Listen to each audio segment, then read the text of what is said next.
जितने आत्मदेव सीधे हैं उतनी उनकी पत्नी उल्टी है।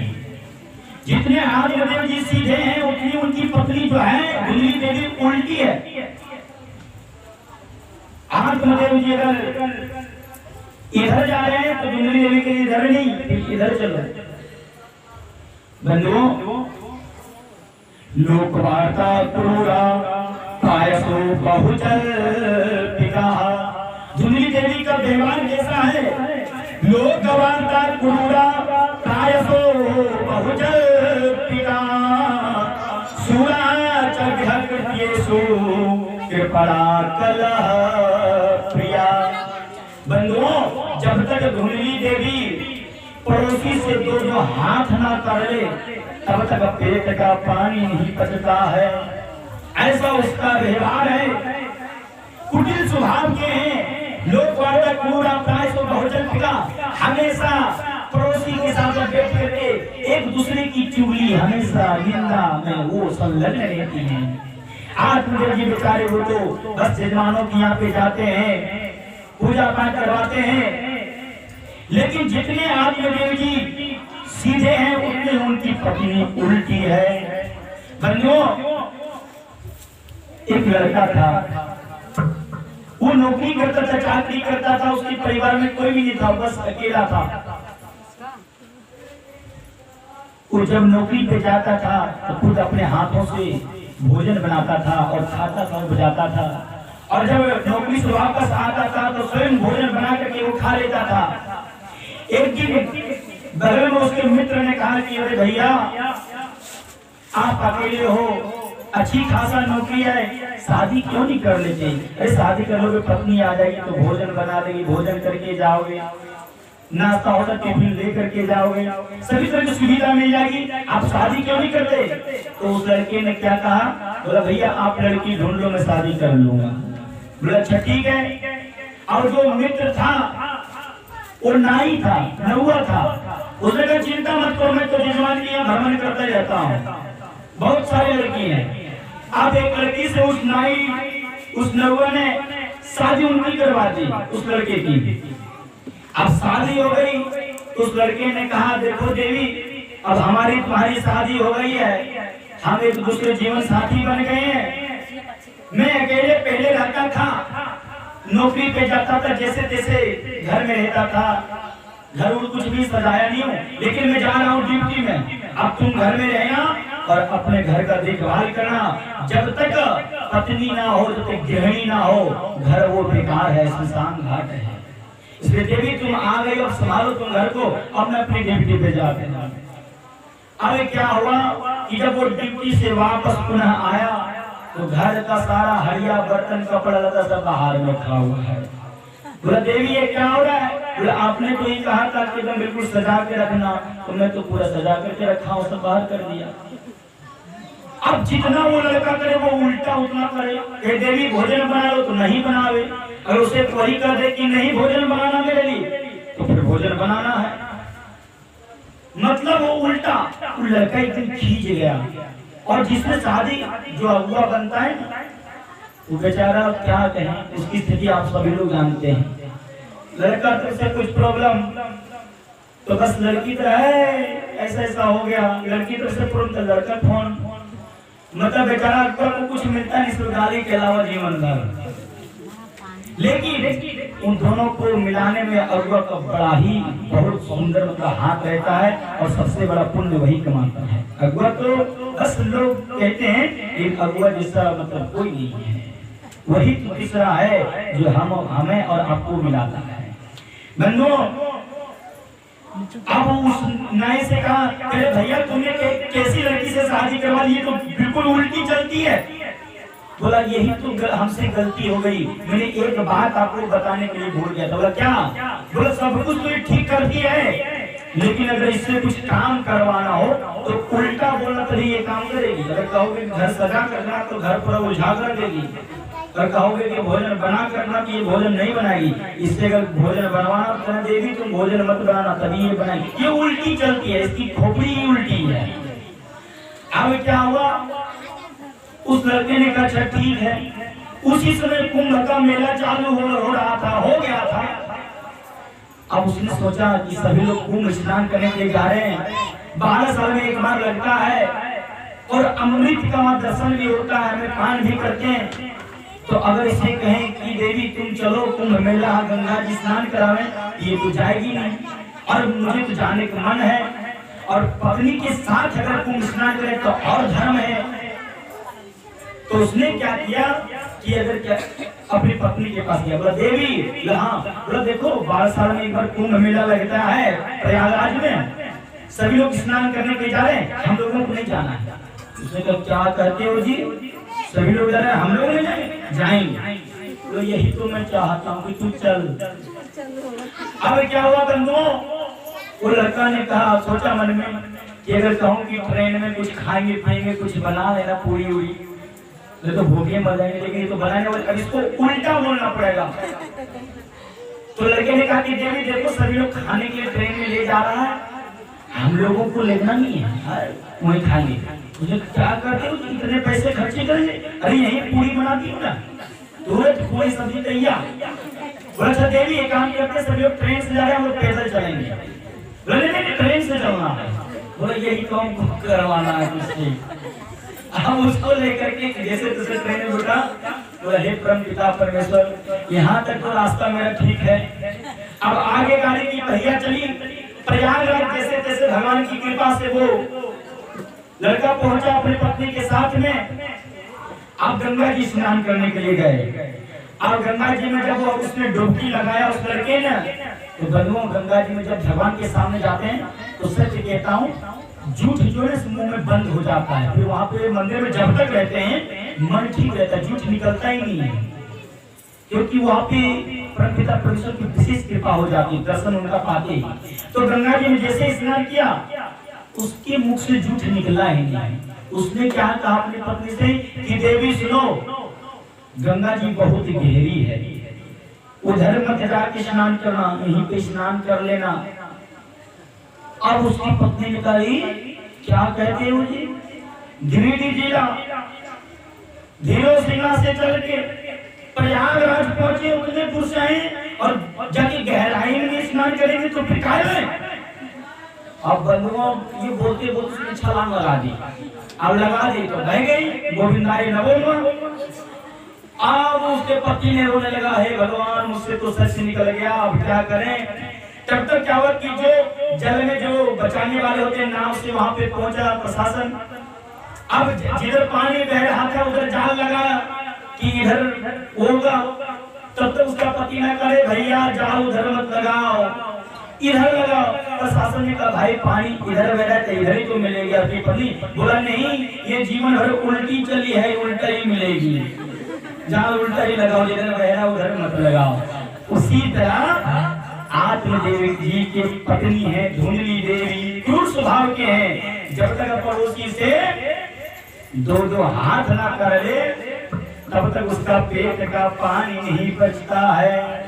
लेकिन बंधुओं आत्मदेव जी बेचारे क्या करे, लेकिन आत्मदेव जी को कोई कमी नहीं है, धन संपत्ति पूरा है, सब कुछ है, लेकिन आज आत्मदेव जी बहुत निराश हैं, बहुत उदास हैं।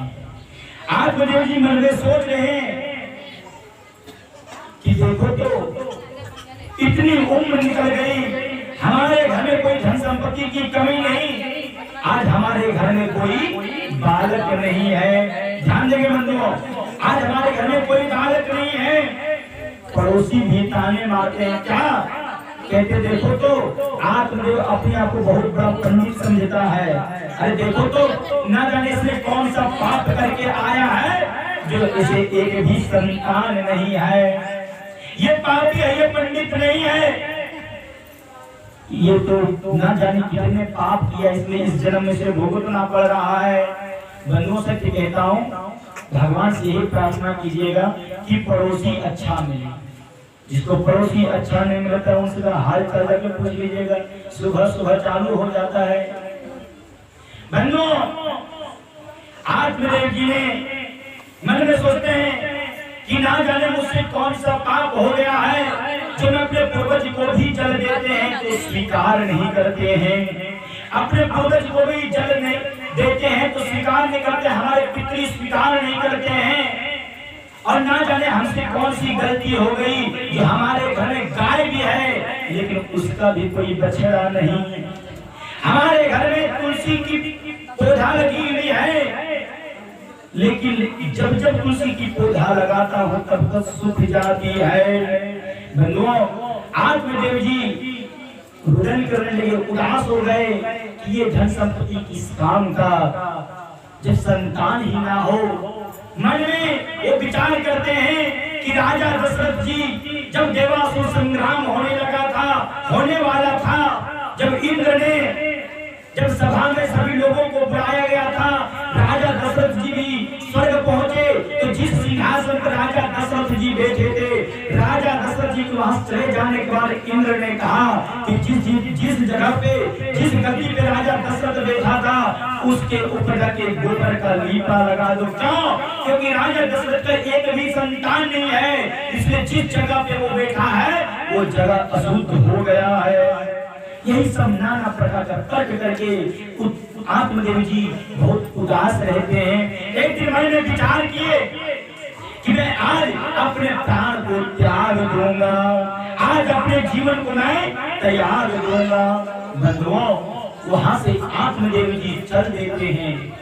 आत्मदेव जी मैंने ठान लिए कि आज मैं अपने शरीर को नष्ट कर दूंगा, आज मैं मृत्यु को गले लगा दूंगा, क्योंकि एक भी संतान नहीं है। बंधुओं, आत्मदेव जी वहां से चल देते हैं और एक निर्जन वन में चले जाते हैं।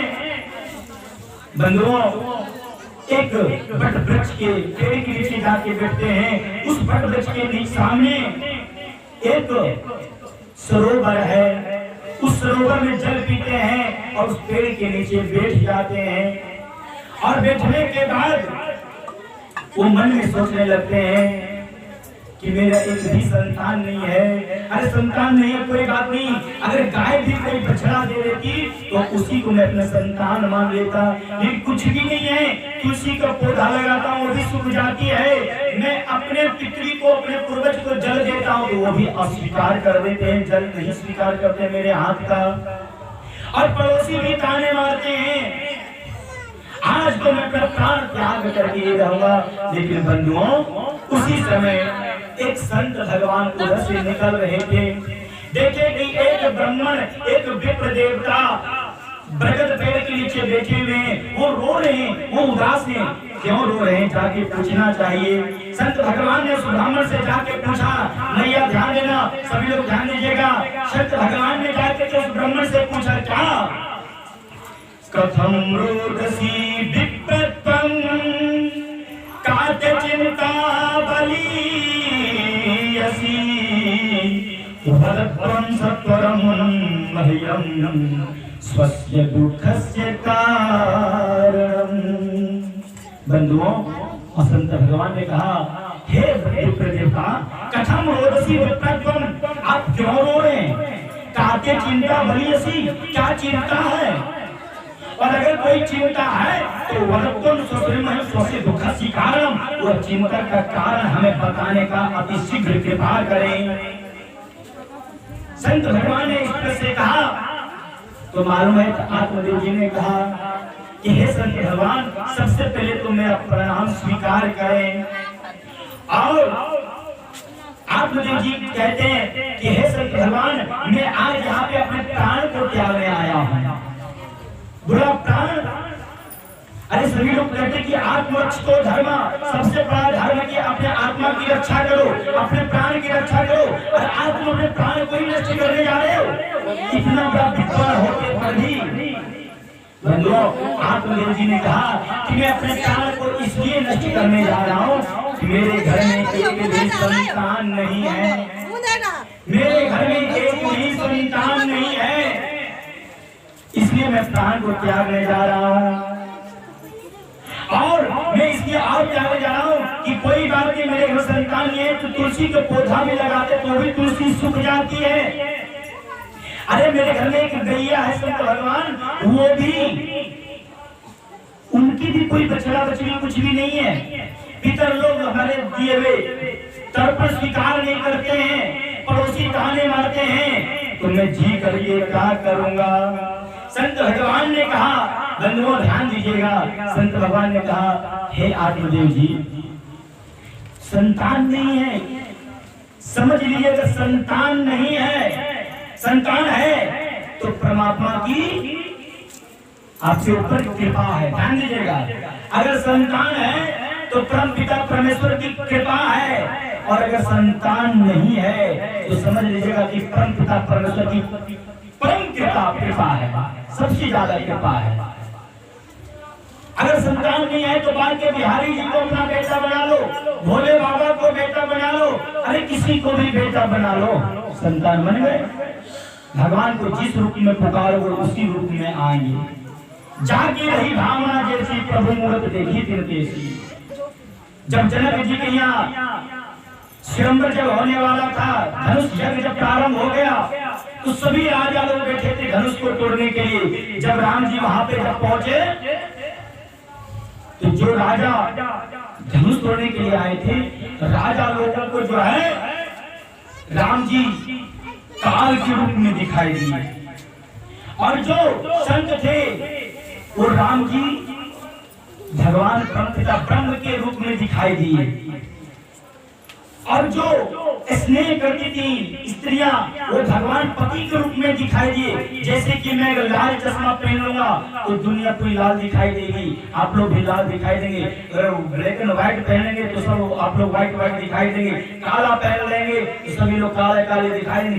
जिस तरह के चश्मा पहनेंगे, अगर हमारी नजरिया अगर सही है तो सब कुछ सही है। इसीलिए कहते हैं तुलसी बाबा, हो जाती रही भावना प्रभु मूरत देखी किन तेसी। उस स्वयंवर में, उस धनुष यज्ञ में जिसका भावना जिस तरह के उस राजाओं ने चश्मा पहना, उस तरह का राम जी दिखाई दिए। उसी तरह आत्मदेव जी से कहते हैं संत भगवान कि बांके बिहारी को बेटे बना लो, चश्मा पहन लो बेटा वाला, बेटा के रूप में ही वो दिखाई देंगे, भगवान के रूप में कभी नहीं दिखाई देंगे। नंद बाबा ने भी बेटा के रूप में परमपिता परमेश्वर को पुकारा तो बेटा के रूप में ही बन करके आए थे। इसीलिए आप इस मोह माया जंजाल में ना पड़े। तो मालूम है आत्मदेव जी ने कहा, ध्यान दीजिएगा बंधुओं, बिल्कुल ध्यान दीजिए।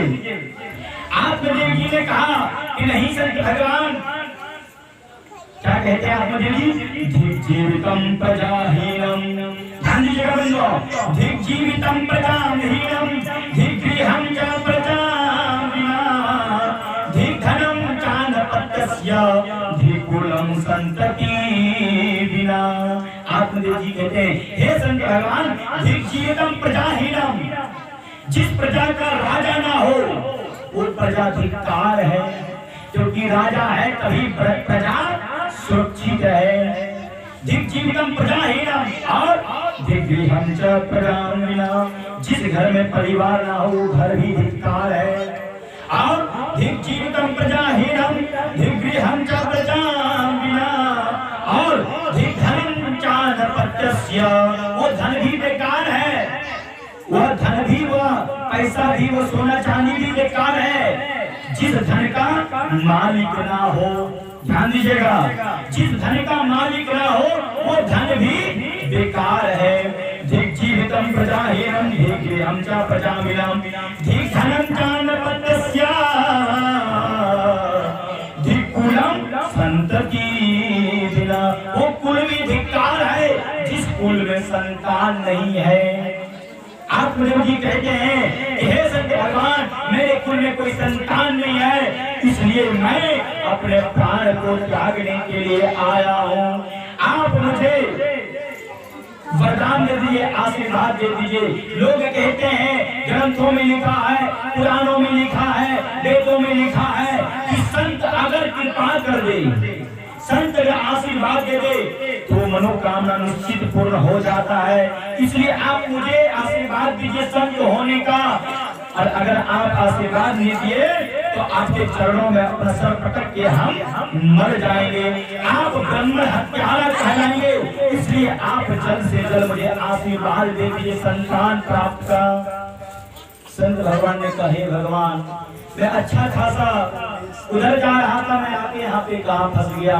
ये तो सीधा कह रहा है कि अगर आप संतान होने का अगर आशीर्वाद नहीं देंगे तो मैं आपके चरणों में सर पटक के मर जाऊंगा और आप ब्राह्मण हत्यारा कहलाएंगे, बहुत बड़ा पाप हो जाएगा आपसे। संत भगवान ने कहा कि कोई बात नहीं, चिंता मत करो, तेरा प्रारब्ध हम दे करके बताता हूँ कि तेरे भाई में संतान है कि नहीं। बंधुओं, जब आत्मदेव जी का प्रारब्ध को देखा, मस्तक को देखा, तो मस्तक में क्या लिखा हुआ था? संत भगवान कहते हैं आत्मदेव से कि हे आत्मदेव जी, आपके प्रारब्ध में क्या लिखा हुआ है? ध्यान से सुनिए। सप्त जन्मावधि पुत्रो नहीं बचा। इस जन्म में क्या 7 जन्म तक आपका कोई संतान नहीं है। अब तो आत्मदेव जी ने कहा कि चाहे कुछ भी हो जाए, एक जन्म का तो दुख हम झेल नहीं पा रहे थे भगवान, आपने तो 7 जन्म का दुख दे दिया मुझे। इसलिए संत भगवान अब तो प्राण निश्चित हुआ, नहीं तो पुत्र होने का आशीर्वाद दे दीजिए। संत भगवान ने फिर समझाया कि हे आत्मदेव जी, ये मोह माया जाल में मत फंसिए, ये संसार क्षण भंगुर है। ये सब जिसका जो पुत्र आपका है, एक दिन आपका पिता भी हो सकता है, चाहे होगा। ये तो नाते रिश्ते सब यहीं पे हैं, वहां के जाने के बाद हम सभी लोग पानी हैं, एक हैं। तो आत्मदेव जी कहते नहीं, पुत्रादि सुख हीरोयम संन्यास सुखे एवहि गृहस्था सरसोलो के पुत्र पौत्र समन्वितः। क्या कहते हैं सर आत्मदेव जी कि पुत्रादि सुख हीरोयम संन्यास सुखे एवहि, संन्यास बन करके हमेशा निरस में रहो, हमें संन्यास नहीं बनना है। पुत्र की सुख हमें चाहिए। और गृहस्थ सरसोलो के पुत्र पौत्र समन्वितः, गृहस्थ आश्रम सर्वश्रेष्ठ आश्रम है, इसलिए मैं गृहस्थ आश्रम को बसाऊंगा। संत भगवान ने मन में सोचा कि जो होनी है वो होके ही रहेगी, इसलिए अब तो परमपिता परमेश्वर का नाम ले करके अब इसे आशीर्वाद दे ही देता हूँ। संत भगवान ने हाथ में ऐसे किया, हाथ में एक फल आया और आत्मदेव जी को कह दिया कि ये फल लीजिए, अपनी पत्नी को खिला दीजिएगा, वो संतान की माँ बनेगी, आपके घर में संतान आएंगे, पुत्र होंगे, संतान के पुत्र होंगे। अब आत्मदेव जी खुशी से झूम उठे और मेरा खुशी का रहा न ठिकाना, और मेरा जैसा नहीं कोई दीवाना। मेरे घर श्याम आए हैं, मेरे घर श्याम आए हैं, मेरे घर श्याम आए हैं, मेरे घर श्याम आए हैं। मेरा खुशी का रहा न ठिकाना, मेरा जैसा नहीं कोई दीवाना। मेरे घर श्याम आए हैं, मेरे घर श्याम आए हैं, हो मेरे घर श्याम आए हैं, मेरे घर श्याम आए हैं। बाके बिहारी लाल की खुशी से आत्मदेव जी झूमने लगे, नाचने लगे कि अब संत भगवान ने आशीर्वाद दे दिया है तो निश्चित हमारे घर में पुत्र होगा। अब आत्मदेव जी झूमते झूमते खुशी से घर गए और धुंधली देवी को बुलाए। बोले देवी चिंता मत करो, संत भगवान ने मुझे आशीर्वाद के रूप में फल दिए हैं, इसे खाओ। हमारे घर में एक सुंदर सा पुत्र का जन्म होगा, एक बालक का जन्म होगा। धुंधली देवी ने कहा अच्छा ला, क्योंकि वो उल्टी चलती है, फल को ले लिया। आत्मदेव जी जानते हैं कि सीधे थे वो चले गए। पत्नी पे विश्वास। बंधुओं एक चीज ध्यान रखिएगा, आत्मदेव जी फल दे करके चले गए, वो अपने धर्म पत्नी पे विश्वास करके, और विश्वास करना भी है। विश्वास ये नहीं कि पत्नी पे करना ही नहीं चाहिए, पत्नी पे सबसे ज्यादा विश्वास करना चाहिए, क्योंकि वही तो सुख दुख सब वही बांट सकती, और कोई नहीं। बंधुओं लेकिन धुंधली देवी तो अटपटी है ना, उसने फल लिया और मैंने सोचा बहन को बुलाई, और देखो तो बहन हमारे पत्नी जो हमारे पति हैं कितने भोले भाले हैं, अरे ना जाने कौन लाल लाल कपड़ा पहन के कोई बाबा था, उसने कहा ये फल लो अपनी पत्नी को खिला दो, घर में एक बालक होने पुत्र का जन्म होगा। अरे कोई फल खाने से कोई पुत्र जन्म होता है क्या? अरे फल खाने से अगर कोई पुत्र होता तो फिर शादी की प्रथा क्यों चलती, फल ही खा के जन्म देते बच्चे को, लेकिन नहीं। अब कहा देखो बहन, मान लो एक फल खा भी मैंने लिया तो मान लो कि मेरा गर्भ ठहर गया तो पेट तो बड़े हो जाएंगे, और उसी समय अगर गांव में आग लग गई तो सब तो भाग जाएंगे और हम तो वहीं जल के मर जाएंगे। देखिए बंधुओं, ये ध्यान रखिएगा, क्योंकि प्रसाद कभी भी उसमें तर्क नहीं करना चाहिए। प्रसाद दे और तुरंत भगवान का नाम लेके खाओ। लेकिन यहाँ धुनी देवी सबसे बड़ी गलती क्या कर दी, जो उसका जो परमेश्वर है, जो जिसको कहते हैं पति परमेश्वर साक्षात भगवान का स्वरूप, उसको आज वो धोखा दे रही है। उनकी बात नहीं माने वो, लेकिन वो अपने पति परमेश्वर को धोखा नहीं दे रही है, वो अपने आप को धोखा दे रही है। पति पत्नी, ध्यान दीजिएगा बंधुओं, पति कहते हैं उसे पाती रक्षिति पाती, जो हमेशा पत्नी को रक्षा करे, जो हमेशा पत्नी को रक्षा करे, उसकी कमी को पूरा करे, उसी क्या जरूरत है उसे दे, उसी को पति कहते हैं। और पत्नी किसे कहते हैं? पति पतान पति ही।